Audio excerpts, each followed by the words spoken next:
Bedala nako ukusebenza namaZulu ngoba bashintsha wonke umsebenzi bawenza impi ngisho nokutolika imbala.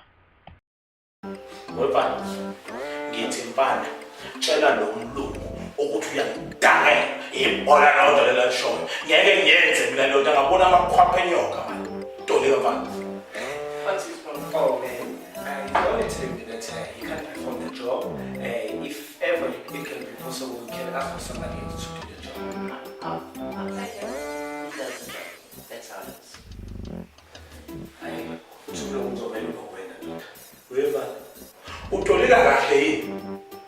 Fana uyaqhuma manje ufana ukhasukile lo mlungu ngithe ngitshele ukuthi ibhola lento ngitshela uyangidakela ngitshele bana nangu ngitshele tolika. Man, he's still saying that he can't perform the job. Please tell this man, in his own language, not to raise his voice at me, to do the job as I pay him. Otherwise, we get out of here. Actually, you know what? Get out. You're fired. If you don't want to do the job, get out. That's it. I will not put up with your nonsense. Tell him. What's in the one? Mfana, uyamtshela lo mlungu bese ngishoyo. Ngizokukhumisa ikhanda kanti uthini lo mlungu mfana khuluma.